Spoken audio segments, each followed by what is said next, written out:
La mayoría de la gente piensa en la NASA y ve estrellas. Se imaginan cohetes subiendo muy alto en el cielo negro. La Administración Nacional de Aeronáutica y el Espacio, claro, se dedica al espacio. Pero nuestro propio planeta, la Tierra, también es parte de ese universo tan grande. Esta verdad tan importante significó que, durante un tiempo, la NASA no solo miró hacia arriba, al universo, sino también hacia abajo, a las profundidades misteriosas de nuestros océanos. ¿Por qué una agencia que se dedica a los viajes espaciales se preocuparía por el fondo del mar? La conexión es más fuerte de lo que te imaginas. Al principio de la exploración espacial, los desafíos eran enormes. La NASA necesitaba entender cómo las personas podían sobrevivir en lugares peligrosos. El océano profundo ofrecía un lugar perfecto, aunque difícil, para entrenar aquí mismo en la Tierra. Las profundidades del océano se parecen mucho al espacio exterior. Los dos son muy grandes, oscuros, y casi nadie los ha explorado. La NASA se dio cuenta de que lo aprendido explorando el fondo del mar podía usarse directamente en las misiones espaciales. El océano se convirtió en un laboratorio para el espacio. Un lugar para probar los límites de la resistencia y el ingenio de las personas antes de ir a la última frontera. Así que, el viaje de la NASA para explorar el océano no fue un desvío. Fue una forma de prepararse para la gran aventura de los viajes espaciales. El océano profundo atrae mucho, como un imán, a los exploradores. Es el lugar más grande de la Tierra y el que menos entendemos. Para la NASA, estas condiciones tan difíciles no eran solo problemas, eran oportunidades. Vieron que el ambiente peligroso del océano profundo se parecía al ambiente igual de duro del espacio exterior. Aprender a trabajar en uno podía dar ideas muy importantes para sobrevivir en el otro. Una de las razones principales por las que la NASA miró hacia abajo fue el entrenamiento de los astronautas. El entrenamiento bajo el agua permitía simular estas sensaciones. Trabajar con trajes grandes y pesados, moverse en 3 dimensiones y depender de sistemas para poder vivir bajo el agua se parecía mucho a las tareas que los astronautas harían en el espacio. Además, la experiencia de la NASA en ingeniería y en crear nueva tecnología encontró nuevos usos en la exploración del océano. La agencia era líder creando sistemas avanzados para vivir, tecnologías para observar a distancia y materiales fuertes que aguantaran condiciones muy difíciles. Este intercambio de tecnología ayudó tanto a la exploración espacial como a la del océano. La NASA participó en la exploración directa bajo el mar muchas veces junto con otras organizaciones, como la Marina de los Estados Unidos. Un ejemplo importante fue el proyecto SEALAB en los años 1960. Eran casas experimentales bajo el agua donde los acuanautas vivían y trabajaban durante mucho tiempo en el fondo del mar. Los astronautas de la NASA estaban muy interesados y algunos incluso participaron directamente. No era solo un interés casual, era un esfuerzo serio para entender los problemas de vivir en lugares aislados, pequeños y muy difíciles. Una historia fascinante de esa época es la del astronauta Scott Carpenter. Después de su viaje al espacio, Carpenter pidió un permiso en la NASA para participar en el proyecto SEALAB II de la Marina en 1965.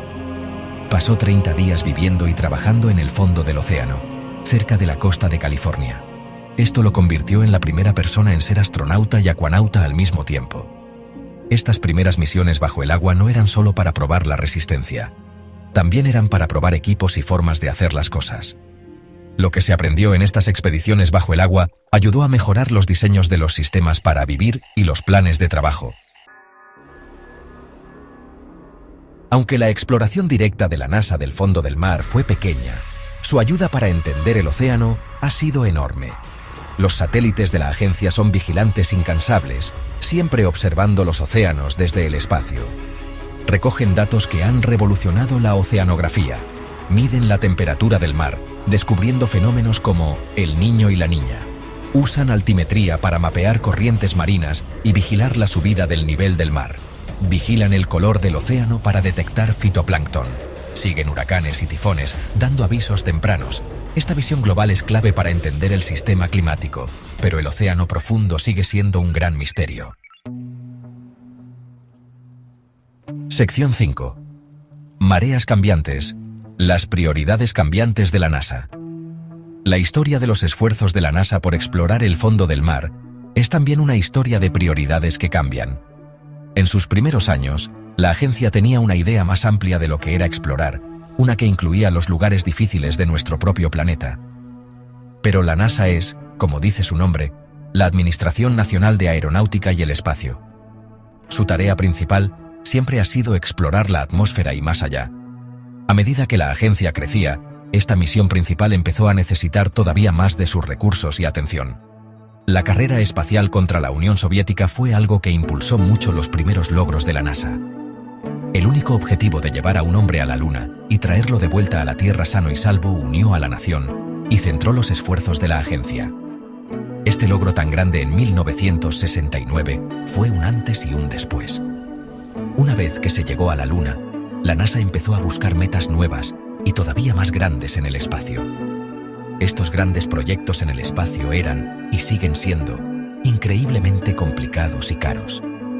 A medida que el tamaño y la ambición del programa de exploración espacial de la NASA crecían, la competencia por el dinero y los recursos dentro de la agencia, como es normal, se hizo más fuerte. Sección 6. Agujeros negros de presupuesto y llamadas cósmicas. Las razones del retroceso. Uno de los motivos más importantes por los que la NASA se centró menos en explorar el fondo del mar es la realidad de los presupuestos. Explorar el espacio es una tarea carísima. Construir y lanzar cohetes, desarrollar satélites y sondas robóticas complicadas y garantizar la seguridad de los astronautas, todo eso necesita muchísimo dinero. El presupuesto anual de la NASA, aunque es grande, tiene un límite. Tiene que cubrir muchos proyectos ambiciosos, desde la ciencia de los planetas y la astrofísica hasta la investigación aeronáutica y la observación de la Tierra desde el espacio. Cada dólar que se gasta en una cosa es un dólar que no está disponible para otra. La llamada del universo es fuerte. El deseo de entender nuestro lugar en el universo, de buscar vida fuera de la Tierra y de ampliar los límites del conocimiento humano, impulsa las misiones más ambiciosas de la NASA. Proyectos como el telescopio espacial James Webb, el rover Perseverance en Marte y el programa Artemis para llevar de nuevo personas a la Luna atrapan la imaginación de la gente y prometen descubrimientos increíbles. Estas misiones tan importantes necesitan dinero durante mucho tiempo y usan una gran parte de los recursos de la NASA. En esta situación, la exploración del fondo del mar, aunque era valiosa para la ciencia, muchas veces competía por el dinero con estos proyectos espaciales tan famosos. Con el tiempo, surgió una división natural del trabajo, y la NOAA tomó el papel principal en la exploración civil del océano financiada por el gobierno de los Estados Unidos. Sección 7. Monstruos de las profundidades, terrores de las fosas. El océano profundo es un mundo de noche eterna, presión enorme y frío que te congela. Pero incluso en este mundo que parece tan poco acogedor, la vida crece de formas extrañas y maravillosas. Muchas de estas criaturas del fondo del mar han desarrollado formas únicas de adaptarse para sobrevivir, y algunas nos parecen de verdad terroríficas. Un habitante muy conocido de las profundidades es el pez pescador. Hay muchas especies, pero la mayoría comparte una característica común y escalofriante: un señuelo que brilla con luz propia. Este trozo de carne que le sale de la cabeza brilla con una luz extraña en la oscuridad total. Peces más pequeños y crustáceos que no sospechan nada son atraídos por esta luz, pensando que es comida o una pareja. Cuando se acercan, la boca enorme del pez pescador, llena de dientes largos y afilados, se cierra de golpe. Luego está el pez víbora, otro depredador temible de la zona mesopelágica o zona del crepúsculo. Este pez es conocido por sus colmillos increíblemente largos como agujas. Estas criaturas, y muchas otras parecidas, no son monstruos de verdad. Sección 8. Vida en la noche eterna. Más criaturas de la oscuridad. La lista de habitantes del fondo del mar continúa con más criaturas sorprendentes y a veces inquietantes. Pensemos en el tiburón duende, una especie rara y muy antigua. Tiene un cuerpo blando, de color gris rosado, y un hocico muy largo y aplastado que parece una espada. Quizás su característica más sorprendente son sus mandíbulas que se pueden estirar hacia afuera. Cuando una presa, como un pez o un calamar, Se acerca. El tiburón duende puede sacar sus mandíbulas muy rápido hacia adelante, casi hasta el final de su hocico, para atrapar su comida. Esto le da un aspecto de verdad extraterrestre, como una reliquia viviente de tiempos prehistóricos. Ninguna charla sobre gigantes del fondo del mar estaría completa sin nombrar al calamar gigante y al calamar colosal. Están entre los animales sin huesos más grandes de la Tierra, criaturas de leyenda y mito durante siglos. Los calamares gigantes pueden medir hasta 13 metros o más, con ojos del tamaño de platos grandes, los más grandes del reino animal. Los calamares colosales, que se encuentran en aguas de la Antártida, pueden ser incluso más grandes en peso y tienen garfios afilados en sus tentáculos. Otra criatura fascinante, aunque menos terrorífica y más rara, es el calamar vampiro. Sección 9. El viaje inacabado. Una llamada para volver a las profundidades. Tenemos mapas más detallados de Marte y la Luna que del fondo del mar de nuestro propio planeta. La mayor parte del océano sigue sin explorar. Este mundo oscuro cubre más del 70% de la Tierra y contiene el 99% del espacio donde hay vida. Es un mundo con una increíble variedad de vida y formaciones geológicas únicas. El mar profundo no es solo un lugar lleno de criaturas extrañas. Tiene un papel crucial en regular el clima mundial.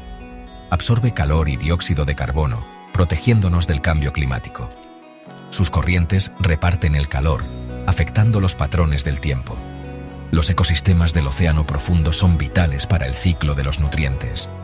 Sin embargo, estamos afectando este mundo con la contaminación y la pesca excesiva. Las primeras exploraciones de la NASA en el océano mostraron el espíritu de descubrimiento.